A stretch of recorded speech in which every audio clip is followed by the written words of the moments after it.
Yo tout le monde, j'espère que vous allez bien, c'est Yacine Farouk et bienvenue à tous dans cette toute nouvelle vidéo. Aujourd'hui, j'ai décidé de lancer un tout nouveau concept sur la chaîne. Le but, ça serait de vous faire une petite présentation sur un sujet, principalement en aviation, mais on en fera également sur la technologie et tout cela en moins de 2 minutes. Bien évidemment, on va essayer d'enchaîner les épisodes, ce qui m'amène également à penser que j'ai toujours pas trouvé de nom adéquat pour cette série. Je fais donc appel à vous, proposez-moi vos plus beaux noms en commentaire, je vais m'en inspirer. Mais n'oubliez pas, le but c'est de présenter un sujet et tout cela en moins de 2 minutes. Alors dans l'épisode d'aujourd'hui, je vous propose de découvrir comment est-ce qu'un avion arrive à voler. Top chrono. Je ne sais pas si vous y avez déjà pensé, mais comment se fait-il qu'un avion qui pèse plusieurs tonnes arrive à facilement s'arracher du sol, alors que naturellement, lorsque vous lâchez un clou ou même une feuille depuis une certaine hauteur, c'est tout le contraire qui se produit. Pour la plupart des personnes, la croyance est que la partie la plus importante d'un avion, ce sont ses moteurs. Cela est en partie vrai, mais pas totalement. En effet, le plus important pour tout appareil qui cherche à voler, ce ne sont pas les moteurs, mais bien les ailes.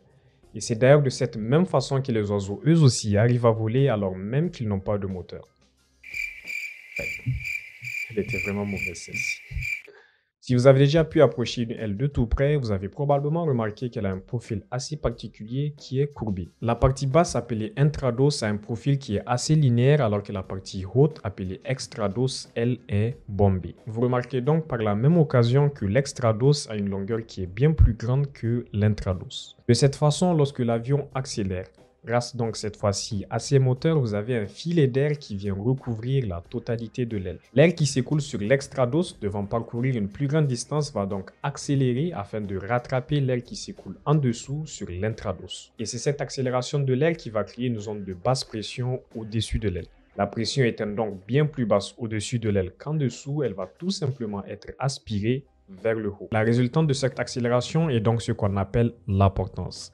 Et pour qu'un avion puisse voler, il faut que sa portance soit supérieure à son poids. Et donc partant de là, vous voyez que le plus important pour un avion, ce sont ses ailes et non les moteurs. D'ailleurs, je vous invite à faire cette petite expérience chez vous. Prenez une feuille de papier et soufflez sur le dessus. Vous verrez que naturellement, elle aura tendance à se soulever.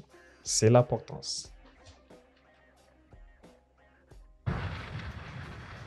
Ça y est, cela conclut donc le sujet d'aujourd'hui et j'espère qu'il vous aura permis d'en apprendre davantage sur la portance. Si cet épisode vous a plu, n'hésitez pas à lâcher votre plus beau like, ça me supporte énormément et surtout, ça me permet de savoir si ce concept vous plaît ou non. N'hésitez pas à vous abonner et à activer la cloche de notification et si vous avez des idées de sujets ou de vidéos, vous pouvez me les mettre en commentaire.